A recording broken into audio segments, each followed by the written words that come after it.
Thank you. Can you all see that slide? Yes, indeed.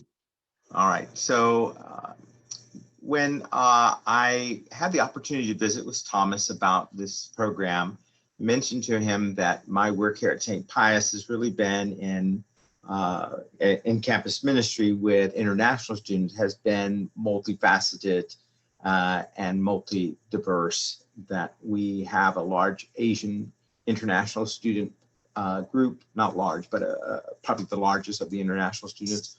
But then in my 25 years here, we've had, of course, students from Germany, Taiwan, Italy, Brazil, Mexico, Canada, different places, but many Asian countries, China. We have a large Vietnamese population, actually, of international students, as well as Vietnamese second generation students here, Korean, Japanese, Taiwanese, so a little bit of everything. St. Pius X High School is located in Houston, Texas. We opened in 1956. It's a Dominican secondary college prep school founded, as I said, in 1956. It's owned and conducted by the Dominican Sisters of Houston, who also have here a girls' academy, St. Agnes Academy, that opened in 1906. The sisters came to Texas in 1882 and started their first school in Galveston, Texas, on the island south of the mainland here. Our population is co-ed, boys and girls, about 550 students. We have been in a declined enrollment for the last 5 years. In the past 25 years, our highest enrollment has been 701, right after Katrina, but most of the time hovering around 675. We attribute that decrease in enrollment to economy, cost of education, some change in leadership, many different factors like that. We have accepted and integrated international students in the school program for over the past 30 years plus. In 2019, we partnered and contracted with an organization called Amerigo, which currently, out of our maybe approximately 15 to 20 international students, I don't have an exact number, it's kind of changing. Some have been in queue waiting to get back here to the United States. Some have left just as recently as yesterday. But Amerigo probably has 14 of those students, and maybe we have 3 or 4 international students who are kind of will be graduating, but came in a different, as international students from a different sponsoring family. So Amerigo takes care of those international students, recruiting them, making sure that they get all their international paperwork, visa, their I-9s, all of that together. They help to make sure that they are placed in the right college preparatory classes for them. They provide leadership off campus in the dormitories. They live in an apartment complex close to school. They have a whole section of the apartment complex. They have a girls' dorm, a boys' dorm, a adults, coordinators' dorm, and then they have a common dorm where they have meals and cook and gathering. So Americo takes care of that great deal of it, this academic, the social, and the residential part of that. Next year, our projection is to have 28 students right now in queue from Amerigo, so we'll increase that population, which will also bring with it, by contract, more additional services, including a ELL teacher from Amerigo that is paid by Amerigo, that will be part of our program here at St. Pius. The school hallmark, like all Dominican schools, are prayer, study, community, and preaching. Flint Ridge Sacred Heart and a number of Dominican schools, it's about preaching for service. And our school motto is Veritas, or truth. In the pastoral practice of campus ministry as a wraparound service for international students, I wanted to just take a moment to say that in the spirit of Vatican II and the Dominican Ecumenical Charter, especially with the work of the great Dominican Yves Congar in religious freedom, and the charter of the ecumenical focus of the Order of Preachers International, is to really live that phrase from the Vatican II document Nostra Aetate, about religious freedom, that the Catholic Church rejects nothing that is true and holy in its religions. And so that's how we approach our international students and their religion, no matter what culture they are coming from. If they are Muslim, Buddhist, Hindu, Jewish, Christians, Catholics and non-Catholics alike, we try to be mindful. We don't try, we are mindful, I should say, of the ways in which we can celebrate that mosaic of what the world is. St. Pius X High School, of all the Catholic high schools, 11 in the Archdiocese of Galveston, Houston, has been the most diverse, although recently we are seeing that slip from us because of the rising cost of tuition. And that's a big concern. We have a whole separate study committee on that, looking at ways in which we can continue, who needs to be in our Catholic schools. And we very much know that we need to have our students from our Catholic and ethnic middle schools, partner schools, part of our community, and that is declining. So we're trying to address that and to be creative, particularly in scholarship and tuition assistance. I'd say for campus ministers and campus ministry personnel, it's very important to be a student of culture, language, food, celebration, customs, norms, to the best of your ability. I have never lived in China. I lived in Rome when I studied, when I was in the seminary. That's my overseas living experience, so very different. But I have traveled quite a bit, and even when I was younger. So I like to always say, you know, when you appreciate another culture through your travel, you understand that my way is not the only way. So just being cognizant, I think, of those different things for students who come from international homes. Julia talked about celebrating the different festivals. I gave the example to Thomas that this year we were not able to celebrate with our international students the Lunar New Year. We usually have the ELL teacher in the past has coordinated with them, and we have a big festival kind of affair. It's everything from games and learning to write your name in Chinese hieroglyphics or in Vietnamese, and different traditional games, and the international students prepare food on the spot. So you're kind of like watching that. And so that's been great.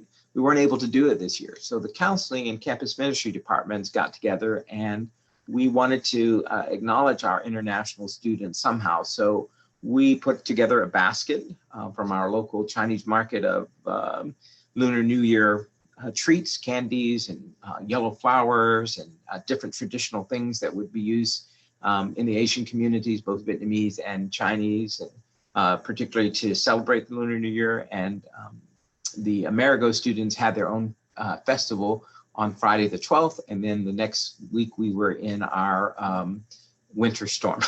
So, but we were not able to call the whole community to come together, you know, and walk through the fair. And so we wanted them to know that we were very much in solidarity with them in this celebration, and that they were far from home. And so we gave them all a red envelope with a little bit of cash in it, you know, crisp $5 bill, and even the non-Asian students who were in that community. We have one Brazilian student through Amerigo, and so she also was able to celebrate with them. We have an international club which also does outings to different type of community events, both cultural, in the fine arts and performing arts, and also to restaurants to try different things.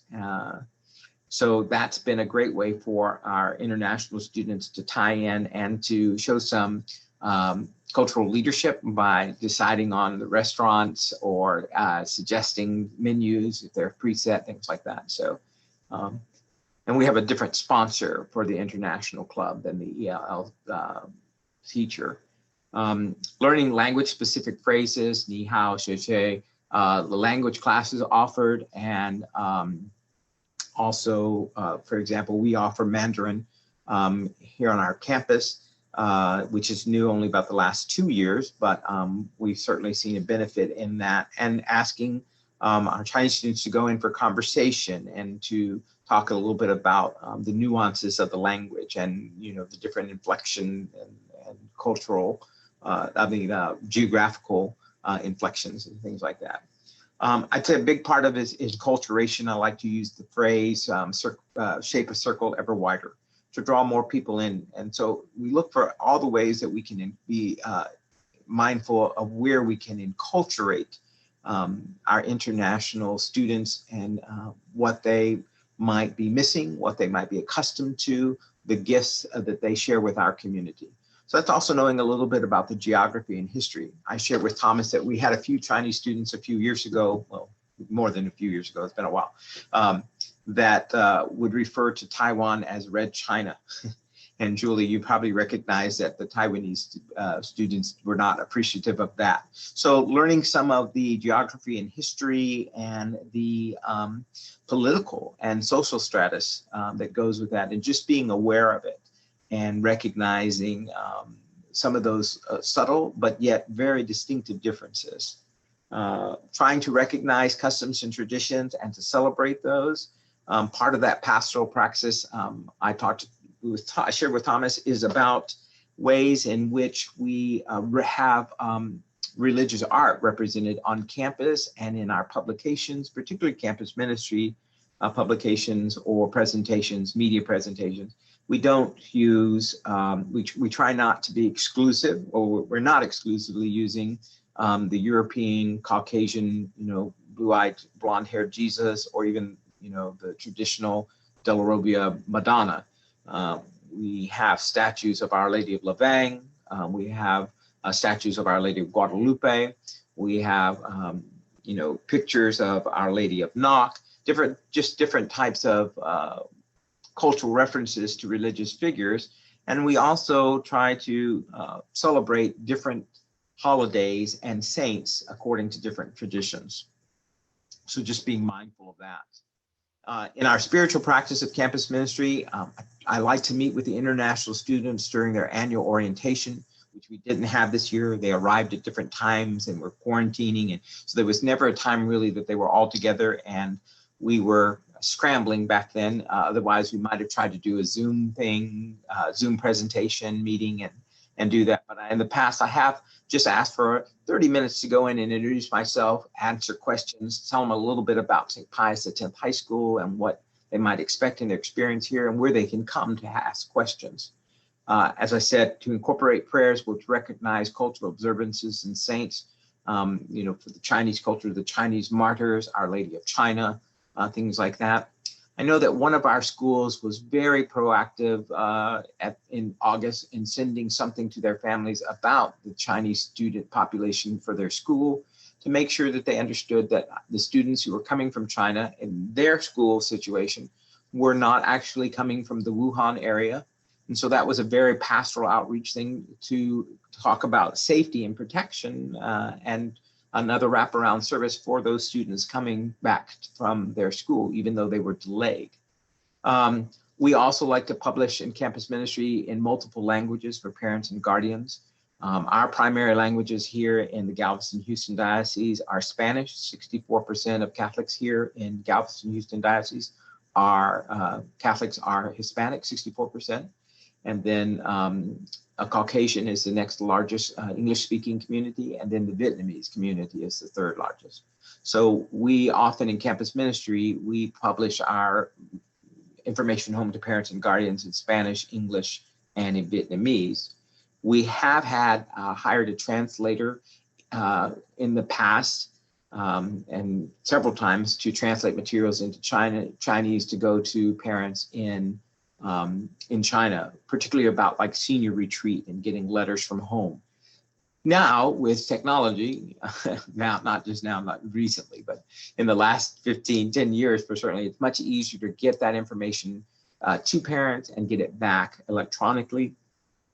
To have a translator button or a translator on campus for Spanish and Vietnamese. We do not have a Chinese or Mandarin translator, but we have resources and connections in our community, people through the Catholic Church that can do that for us. Everyone has talked about developing and establishing relationships with their students and also with native speakers as a resource. allow religious holidays to be observed as appropriate, and that's really for all of our students, international students. We don't punish or penalize, I should say, the students, the Jewish students for, taking off Yom Kippur or Rosh Hashanah, whatever, or Hanukkah, if it's during a regular school day. They get no penalty for that. We observe that. We include those celebrations in our daily morning prayer.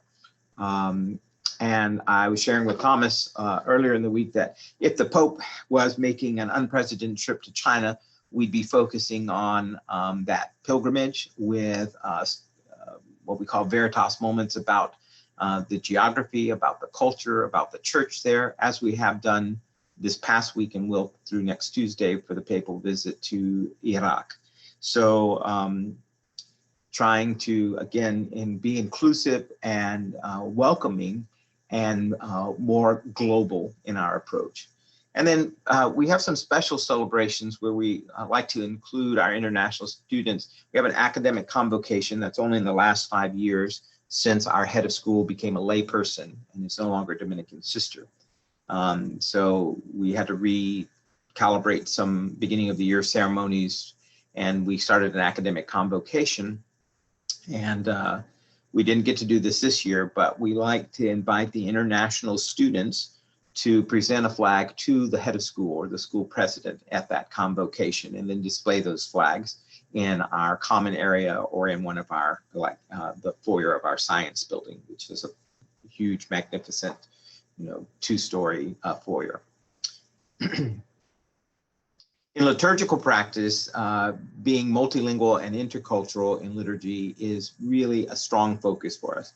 We're the Church of the Great Southwest here in Galveston, Houston. Our students come from 131 different zip codes within the diocese, and the diocese has Mass in 17 languages every weekend.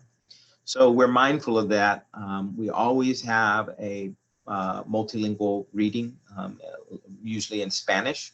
But we're exploring just this year, looking at in the future, inviting our international students to read in other languages, whether it's Spanish or it's Igbo or Tagalog or it's Mandarin. We do have them read in different languages every other year at the opening Mass of the Holy Spirit, Missa Academia. The intercessions are presented in a variety of languages that our students can speak. So Polish, Italian, French, Spanish, Igbo, Mandarin, Vietnamese, and so on. And so that happens every other year, including different types of prayers and multilingual music. Hymns, acclamations, and responses are not always in English or not always in Latin, but a wide variety of musical styles and genres and languages. We work really hard to invite guest presiders. We do not have a chaplain. We have one Dominican sister teaching in our science department at this time, and we have no chaplain, clergy chaplain on campus. So we invite guest presiders, priests and homilists from throughout the diocese. And we try to invite different ethnicities. It's not always easy. But we try to invite, we have a Vietnamese priest who's an uncle of one of our Vietnamese students celebrating graduation this year. We love to have the younger African-American priests come. We have a Dominican African-American priest here that comes and helps celebrate liturgy. We try to have someone celebrate Our Lady of Guadalupe that's bilingual, and so we're able to do that. But sometimes it is just hard to get a priest. So those of you who have chaplains or have priests on campus, you're very fortunate. And then to incorporate culturally and diverse art and environment, as I said, looking at celebrating different things. And we don't always have a statue at Mass on display of the Madonna that's, like I said, Our Lady of the Assumption. We have Our Lady of Guadalupe, we have Our Lady of Lavang. We like to have more. But just being conscientious of the type of art we place on campus. So we have a lot of Dominican art from our Dominican sisters, artists throughout the world. And we also have a lot of international art. And we just celebrated Mother Drexel this week. We have a John Scott original lithograph of Drexel Stream that we highlighted in our social media and things like that just recently. And then the social practice, cultivate a strong apostolic service experience, which is pretty much hallmark of Catholic schools. We have found for us, particularly with the Asian students, that it's really important to have some deep dive formation of what apostolic service is about. Our language teachers tell us from their experience, and the ones who have been to China or have worked with Chinese students before, that the notion of service is very different here in Catholic United States schools than it would be in Chinese schools. So we have in the past allowed students to work from their homes, international homes in China or in Vietnam in service learning, but it's not always feasible for us to have good relationships with the agencies in communication because we're limited by language at that time. So there has to be some real careful detailing of that as it goes on. So that's one thing that we work with. We do try to encourage the students to have their apostolic service experience here in the United States and work to place them where their gifts and talents can be best utilized. But they have been placed or decided to work somewhere abroad, and that's, like I said, just has to be very carefully cultivated, and the communication part is where we've been in challenge. Then reflecting on the experience to foster service learning. So it's not just do the service and come back. They have small groups that they belong to. They are divided up, so they're not one community of international students. They're in service learning advisories with different students and their classmates by class. We also, I need to mention, we don't have a house system, but we have an advisory system that is led by faculty and staff members, and they're divided into groups according to saints and so on, and they can be called to like, you know, the cup thing and all of that. So it works that way, but in their advisory, they are boys and girls, and it's usually 2 from every grade. So it's not all seniors, not all juniors, you know, and they stay with their advisor the entire 4 years. So an advisor has an opportunity to learn those students, including our international students, really well, and really try to be as Julie said, I love what Julie had in her, you know, to be culturally responsive and to affirm the diverse and social and cultural identities of those students as well, and in a more particular way, because they are away from home and from their families and from those family mentors. And then celebrating the service completed, which is for everybody, not just the international students. So, and that's really about how, you know, in a nutshell, I think that we can approach drawing the circle ever wider, you know, enculturating all of our students to appreciate and to begin to see the beauty of different cultures, and to, we have a Dominican brother who says quite often, I lose nothing from my own Catholic identity by celebrating the cultures and religions around the world. And so again, that ecumenical spirit of building that relationship is very focused and central in our mission, to be mission centric that way.